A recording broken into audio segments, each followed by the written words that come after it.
about birds, what bird would you use? What bird would I use in a comic book about birds? I think I might use an eagle. The reason being that eagles can fly really high.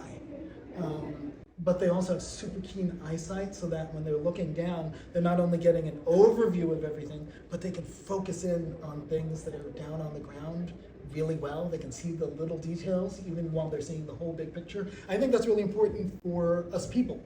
We want to see the big picture, and we want to know, everything that's involved as much as possible, but we also want to be able to focus in on the details. And that's what eagles can do when they go up high. So I think I can do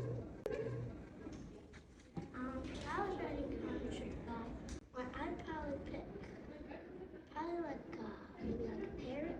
a parrot. Okay, why?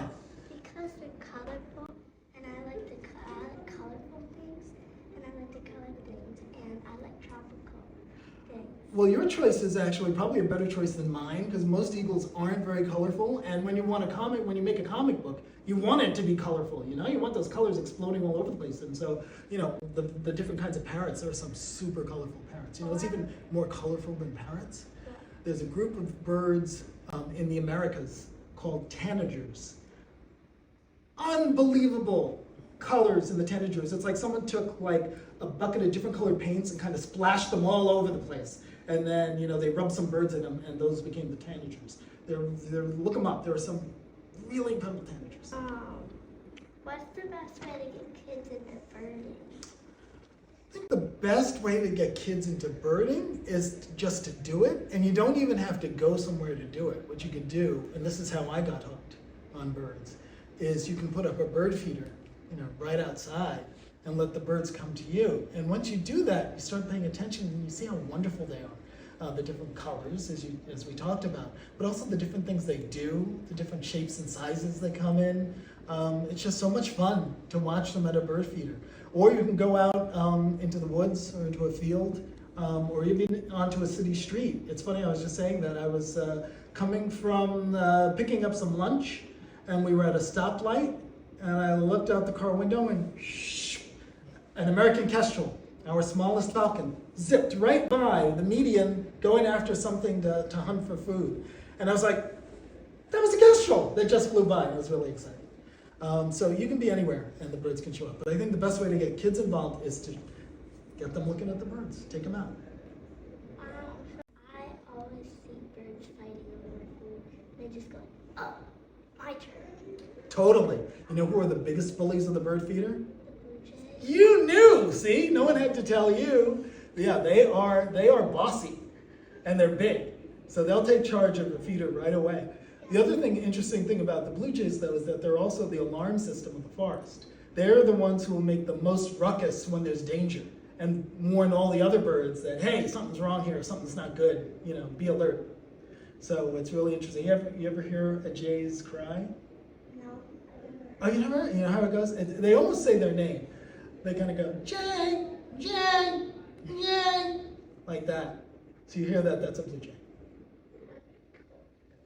Is there a bird that you think everybody should notice more often? The American robin. We kind of take the robin for granted because we see it on our lawns all the time, but they're really kind of cool when you take the time to really look at them. They've got that beautiful red breast, and they're hopping around on the grass, and they're kind of looking and listening for earthworms, and then all of a sudden you'll see them go into the lawn, and then they'll pull up a worm. So that's kind of cool. They're fun to watch. They're quite beautiful. And like I said, we take them for granted because we see them so often, but they're really wonderful birds. Yeah. And so it's fairly easy to find their nests, and finding a robin on the nest is always so cool because you're like, this is, the circle of life here right before our eyes. So. One of my last question is, what has birding taught you about people? Oh, what has birding taught me about people? That's a good question. To think about that for a second.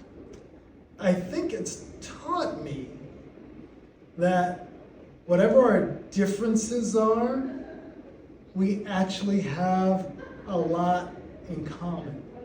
And the reason why I say that, because we have a lot of differences, is because I've been out in the field and we've been looking at some rare or beautiful bird that we're getting a really good look at. And by we, I mean whoever is around who's a birder. And when we're looking at that bird, we don't really care about anything else. We don't care about, who's black, who's white, who's gay, who's straight, who's immigrant, who's native born, who's, all that stuff, nobody cares. We're looking at the bird, and the bird is so gorgeous, we're just all sharing that moment of appreciating that gorgeous bird. And that's really wonderful when that happens. It's not going to solve the world's problems, but it's a little moment in time when we're not thinking about those differences and those problems, and instead we're sharing that moment together of seeing that gorgeous bird.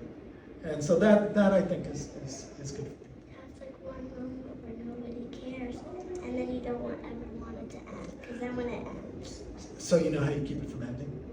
You keep birding.